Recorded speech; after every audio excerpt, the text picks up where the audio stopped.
ეკომიგრანტთა და საარსებო წყაროებით უზრუნველყოფის სააგენტო იძულებით გადაადგილებულ 300 ოჯახს სახლს შეუსყიდის. აღნიშნული ოჯახების სია სააგენტოს ვებგვერდზეა გამოქვეყნებული.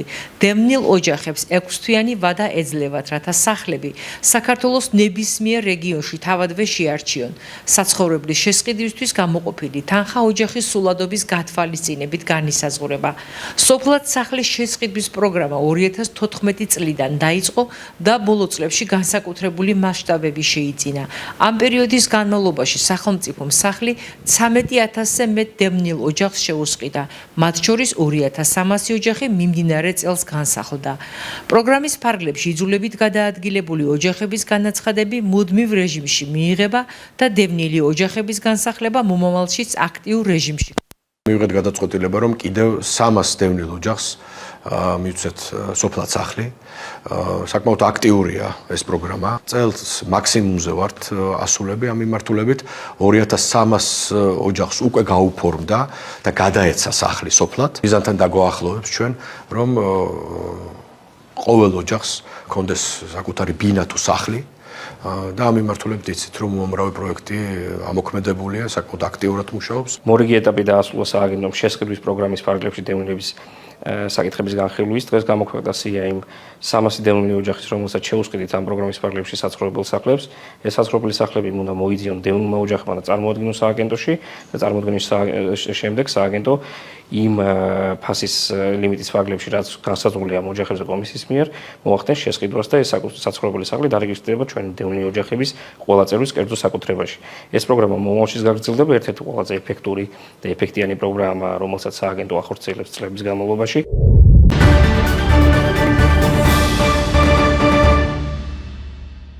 კლინიკა ჯერერსის პარტნიორი არის ზესტაფონის სავაჭრო ცენტრი, შესაბამისად ჩვენი სოციალური პასუხისგებლობის ფარგლებში და ასევე პარტნიორი სოციალური პასუხისგებლობის ფარგლებში გადავწყვეტეთ, რომ დაგვიწყოთ თანამშრომლობა იმისთვის, რომ აქ დასაქმებული მოსახლეობისთვის უფრო ხელმისაწვდომი გახდეს სერვისები. რა თქმა უნდა, პარტნიორობ თანამშრომლობ ჩვენ ყავს ოჯახის ექიმი ქალბატონი მარიკა, რომელიც ამაზე ისაუბრებს და ეს ერთობლივი თანამშრომლობა გვაძლევს იმის საშუალებას, რომ მოსახლეობისთვის მივაწოდოთ სერვისი არა მხოლოდ გადაუდებელი საჭიროების დროს, არამედ პირიქით ვიმუშაოთ მათ განათლებაზე, საჭიროებების დროულ იდენტიფიცირებაზე, რომელიც მათ და ჩვენს დაგვეხმარება უფრო მეტი დადებითი შედეგების და გამოსავლების მიღებაში.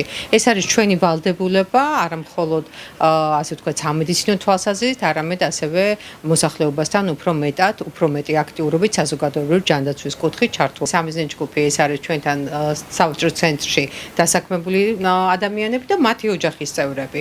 და ეტაპობრივად ვფიქრობთ, რომ ეს გავაფართოვოთ, რა თქმა უნდა, და მოსახლეობის მთლიანად რეგიონის მოსახლეობისთვის უფრო მეტად ცნობადით და უფრო ხელმისაწვდომით გავხადოთ ჯანდაცვის სერვისები ჯერარსის სახით. და ეს არის მაღალტექნოლოგიური დიაგნოსტიკური, ასევე სამკურნალო სერვისები, რომლებიც აძლევს საშუალებას, რომ დროულად იყოს მათი დაავადებები იდენტიფიცირებული და რა თქმა უნდა მართული. კლინიკა ჯერარსი არის მულტიპროფილური კლინიკა, სადაც ხდება პაციენტების მართვა როგორც ონკოლოგიური პროფილით, ასევე არაონკოლოგიური პროფილით. ჩვენი მხარდაჭერა მოსახლეობისთვის იქნება ის, რომ შეთავაზებული იქნეს განსაკუთრებული მასშტაბური ოპერაციები, რომელიც პირობითად ზოგად ქირურგიაში, უროლოგიაში, გინეკოლოგიაში, სირიენმოზიური მეთოდით, რომელიც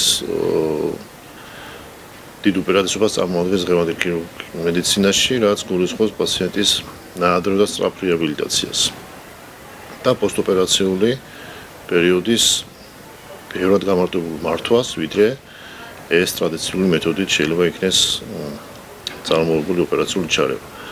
ასევე ვთავაზობთ ნეიროქირურგიული მიმართულებით მნიშვნელოვან სერვისს, რასაც ქვია თავის ტვინის სიზარღვების ენდოვასკულარული კვლევა და ამ პათოლოგიების აღმოჩენის დროს ასევე დახურული მეთოდით ოპერაციული ჩარევა, რაც არ გულისხმობს ტრეპანაციას, ანუ უძვლის მოხსნას თავის გარაზე და ხდება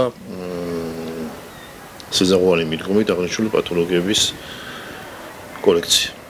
ასევე კარდიოქირურგიული მიმართულებით, ტრავმატოლოგიური მიმართულებით, თანამედროვე მიდგომები, ჩანაცვლებები პროტეზებით რაც თანამედროვე მედიცინის შემადგენელი ნაწილია. მაქვს პატივი რომ ვიყო წარმომადგენელი, ჯერ არსი წარმომადგენელი ჩემს რაიონში.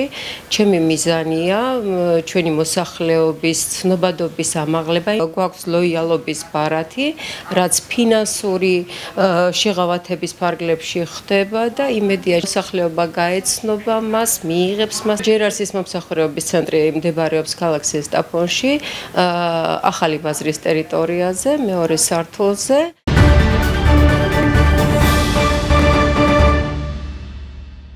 შინაგან საქმეთა სამინისტროს საქართველოს საჯარო სკოლებში კიდევ ერთ პროექტს იწყებს. პროფესია პოლიციელი, რომელიც წარმოადგენს ახალ კამპანიას და მისი მიზანია ახალგაზრდებისთვის საპოლიციო საქმიანობის გაცნობა. მოზარდებში ამ პროფესიის პოპულარიზაცია. შინაგან საქმეთა მინისტრმა გეკა გელაძემ განათლების, მეცნიერებისა და ახალგაზრდობის მინისტრ გივი მიქანაძესთან ერთად ახალი კამპანიის პროექტი სასკოლო საზოგადოებას შინაგან საქმეთა სამინისტროს აკადემიაში წარუდგინა. მინისტრმა განსაკუთრებული ყურადღება პოლიციის საქმიანობასა და პოლიციელის პროფესიის მნიშვნელობაზე გაამახვილა. ღონისძიების ფარგლებში მინისტრებმა სკოლის მოსწავლეებთან ერთად სპეციალურად მოზარდებისთვის აკადემიის ტერიტორიაზე მოწყობილი შინაგან საქმეთა სამინისტროს სხვადასხვა დანაყოფის სტენდები დაათვალიერეს და სიმულაციურ აქტივობებს დაესწრნენ. აქტივობები ხელშეუწყობს ახალგაზრდები დაინტერესდნენ რომ შინაგან საქმეთა სამინისტროს აკადემიაში და საბოლოოდ ჩვენ მიზანი გვაქვს რომ საკანონმდებლო ინიციატივა დავაინიცირეთ და შინაგან საქმეთა სამინისტროს აკადემია იქნება პროფესიული უმაღლესი, სადაც მომავალი თაობა შეძლებს დაეუფლოს სხვადასხვა პროფესიებს. ეწვიეთ პოლიციის აკადემიას, სადაც სხვადასხვა სტრუქტურული ერთეულები არიან წარმოდგენილი, მათ აქვთ საგამოფენო სივრცე წარმოდგენილი, სადაც ახალგაზრდებს აქვთ შესაძლებლობა რომ გაეცნონ იმ ძირითად მიმართულებებს, ასევე სხვადასხვა ტექნიკურ საშუალებებს, რომლითაც პოლიციის სხვადასხვა დანაყოფები ახორციელებენ საზოგადოებრივი წესრიგის დაცვას და ჩვენი მოქალაქეების უსაფრთხოების უზრუნველყოფას. ყველაზე მეტად ალბათ ჯერჯერობით მომეწონა სასაზღვრო პოლიცია და საზღვაო პოლიცია, ანუ ასევე როგორ ადგენენ რადიაციას, რომ იგებენ რადიოშხალს როგორ იყენებენ სხვადასხვა ხელსაწყოებს.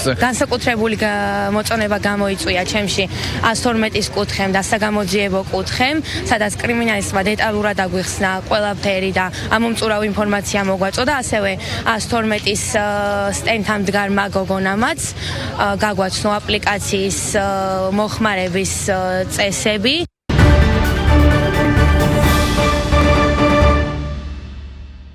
შინაგან საქმეთა სამინისტროს საგანგებო სიტუაციების მართვის სამსახური მინდვრისა და ტყის ხანძრების პრევენციის მიზნით საზოგადოებას მიმართავს ბუნებაში გადაადგილებისას მაღალი სამოქალაქო პასუხისმგებლობა გამოიჩინონ.